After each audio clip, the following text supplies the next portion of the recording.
Getting the pole for race 16 in the 2013 HARC Pro Series season would be Connor Brett in the 21 car, with Mark Nutt in the 0 car on his outside.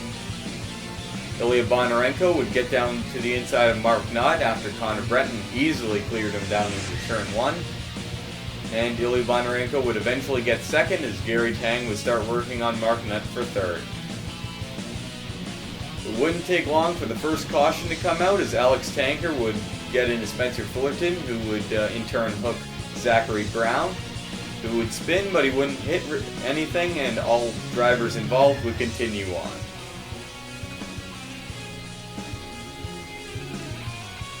Under caution, Connor Breton is just blown up.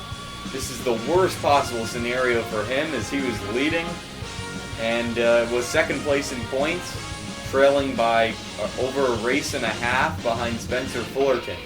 So just a terrible day for Connor Breton here as Ilya Bondarenko has now taken over the lead.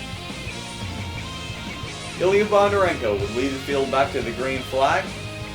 Mark Nutt is in second with Gary Tang in third, as William Duncan is trying to get to the inside of Gary Tang, and it looks like he'll be able to do so as they continue battling for third down the backstretch. And through turns 3 and 4, it looks like William Duncan will get the spot. As the top 5 or so are single file, we have some great 2 and even 3 wide racing going on back in the pack.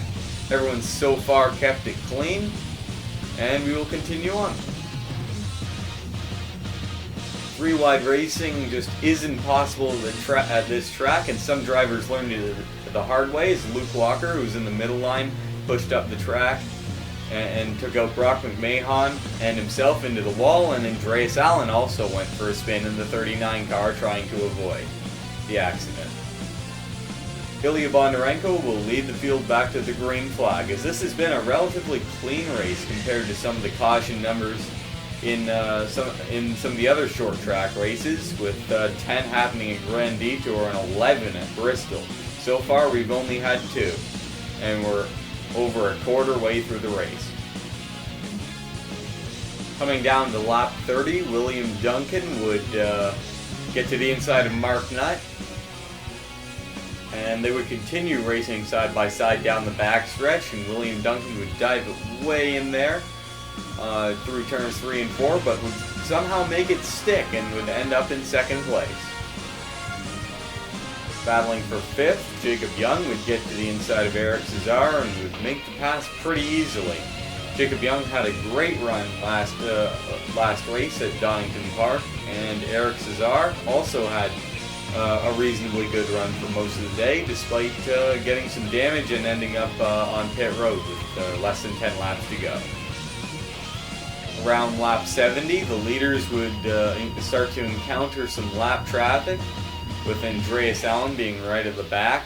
Andreas just not having a good day. He's really not had a great season and is, I think, below the top 30 in points, and there's only 35 cars in the series, so not a good day for him, as William Duncan's got to the inside of Ilya Bondarenko, and that's just the second lead change of the race right there.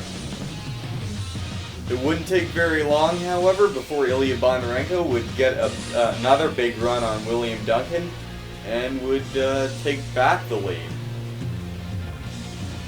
Ilya Bondarenko has a fantastic car.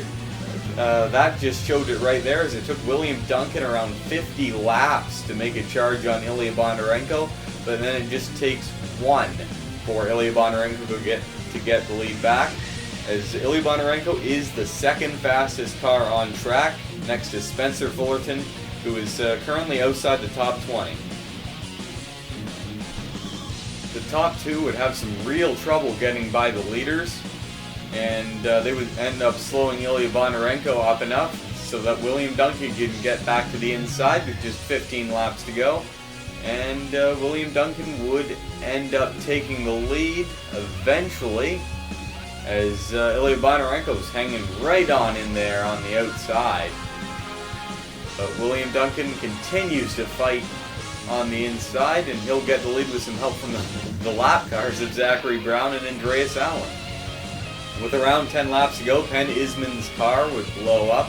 This would slow up some of the other cars behind him, including James Bond, Alex Tanker, as Penn Isman is just not finding a way to get off the track. This could be real big. He stopped on track. That's going to take out Jacob Young, Peter Saviano, Eric Cesar, Gary Tang around. Jacob Young got hit pretty hard there. Zach Hofschneider involved as well, as we have a big pileup. Jacob Young, who spun out, took out Ben Dover as he was trying to get back on track, and James O'Shea was also involved as a lot of cars just came squeaking through that accident, including our points leader Spencer Fullerton. Meanwhile, further up the track, we have 3 wide lap car racing, as that's going to really damage William Duncan as the spinning car of Mason Wood has taken William Duncan into the inside wall, and he also got hit by Zachary Brown.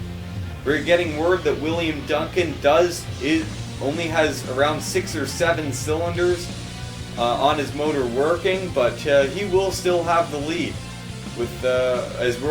We will get the green flag with around 4 laps to go.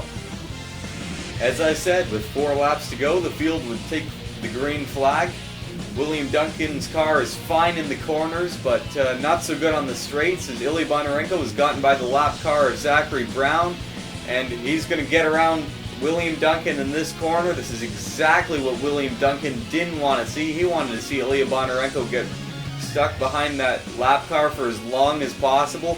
But really just heartbreak for William Duncan in the 6 car after having a great car all day, contending for the win and probably getting a second victory of the season here at I-70 Speedway.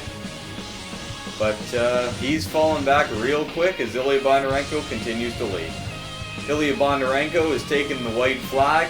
The car behind him is Andreas Allen, who's a lap down. Mark Nutt is in second place. Mark Nutt's not going to be able to get anything done here, and Ilya Bondarenko is going to come down to the start-finish line to get his first win of the season, and he will take first in the all-time HARC win list with 4. Mark Nutt had a great car all day, but he wasn't able to contend for the win. He will come home second. James Davis will come home a respectable third. Leo Walker gets fourth, her second fourth-place run in 2 races. And Robert Moss gets another top 5, finishing in the 5th position.